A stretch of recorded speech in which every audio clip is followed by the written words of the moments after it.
Hey friends, how's it going?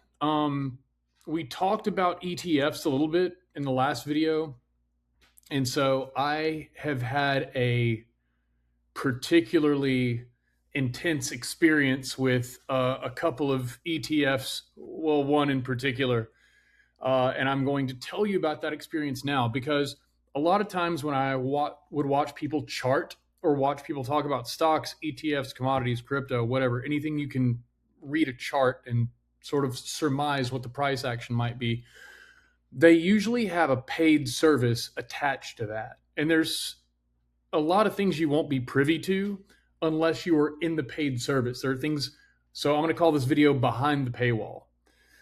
As I mentioned, there's an ETF for just about everything you might want to invest in. So let's start with gold. I had Google Gemini, which I'm using a little bit more and more because it's like Googling things, but a little more comprehensive. Neither here nor there. And I had it cook up this little table. So what people will show you sometimes, and the streamers in particular that I was watching, is that the BOIL, the Bloomberg ETFs, BOIL and KOLD are 2x leveraged, so to natural gas. So if natural gas is going to go up, BOIL would go up twice as much. If natural gas was going to go down, KOLD would increase in value. So if you think natural gas is going to go up, and let's just say you're correct, you buy BOIL, you profit double what you would profit just buying like UNG. And I'll put the mouse on UNG right there. And I did gold equivalents because with the recent boom in metals, a lot of you guys watching, or maybe it's just Future Tom watching. Hi, Future Tom. You guys are probably more familiar with gold at this particular point in time. So GLD would be the standard ETF. You know, you can use AAAU, you can use PHYS, you can use OUNZ. We went over those the other day. Your standard ETF tracks the price of gold. That's what it is. Okay. Now UNG is your 1X, tracks the price of natural gas, the underlying asset.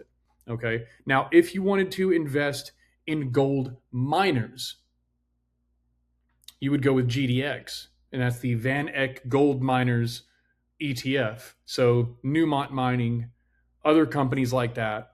And also, if you do this, Google the name of the ETF, so GDX, for example, and then you can literally type the word holdings.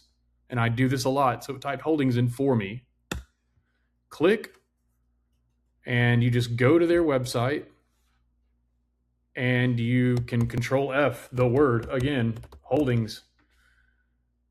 Book a call to learn. Okay, here we go. They will tell us. Okay, so and they've sort by percentage of net assets, I think. Yeah, so they got Agnico Eagle Mines, Newmont, Barrick, AngloGold, Wheaton, Franco-Nevada. The list goes on, right? A lot of stuff. So they have all these, and by buying GDX, you are getting exposure to this basket of companies that they have deemed appropriate.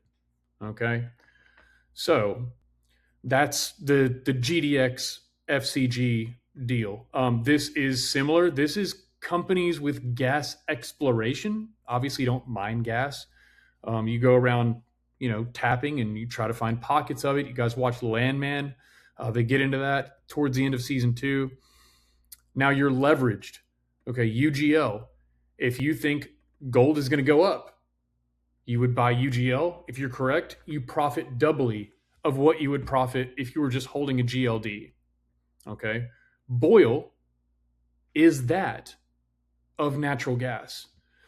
Now, here's the thing that some paid services won't tell you, and here's the thing that happened to me. This tracks natural gas futures. Now, you'll watch people going into natural gas, and they'll just type natural gas capital com, this commodity CFD, which stands for contracts for difference, right? And it just put in this big old top and tail yesterday, but I'll remove all these drawings for you so you can just see what happened. Okay, this is the daily chart. And on January 21st, it put in a big old topping tail right there. And if you watched this candle happen and if you'd have bought cold, you would wake up the next morning, see this candle, and be ecstatic.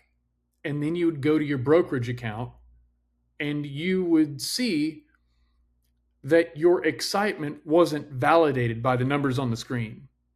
That's because BOIL and KOLD ETFs track natural gas futures. This is outside of US. This is how people outside of US have real-time retail exposure to natural gas prices. This NG1 exclamation mark is the natural gas futures chart. And as you'll see, it is quite different. So if you would have waited, if you bought cold up, let's see, January 20th, let's go back. If you would have bought cold right here on January 21st, so it came down, this whole thing wicked right back down after hours. So January 21st, it went up, it came back down. You go to the futures chart, January 21st, it came up. January 22nd, it came up some more, and I've got a trend line there. Don't worry about that right now. Not the point. Now today, it's put in a topping tail. And actually, I'll show you this is what I'm thinking, okay? I doubled down on my cold here because I thought it would come down there. It didn't. But if you'll notice, and if you zoom all the way out, if we go to the weekly or monthly, you'll see that this comes all the way back and connects all these. There might even be something further. Yeah, all the way back here, right? So this is a pretty strong trend line. And let's just say you're holding something. How often have you held something and it's gone up? Let's take it from the gap or below the gap. It's gone up 87% in, 1, 2, 3, 4 days. Like since Monday, within the week, it's gone up 87%. How often have you been holding something? It's gone up 87% and it's actually held those gains. You've probably been like, oh my God, this is my gravy train. My ship has come in. Thank the Lord. And then lo and behold, the next week, you're right back where you started, if not lower. So with natural gas, by the way, I don't know if my face is going in and out. It really doesn't matter. You don't need to see me to get this. BOIL, if you think natural gas is going up, track it with the NG1 exclamation point chart. Okay. If you think natural gas is going down, cold, again, it is a 2x bear ETF, and you still track it with the NG1 exclamation point chart. Okay. Now you've got your leveraged and your inverse. We won't get into those. It's already been 8.5 minutes. I feel like I've dropped a good bit of meat and potatoes knowledge on you guys. If you got value, as usual, please guys like and subscribe. Thank you for listening, watching, learning. And if you have anything that you would like to see me cover, drop it in the comments and I'll see you on the next episode. Thanks. Have a good one.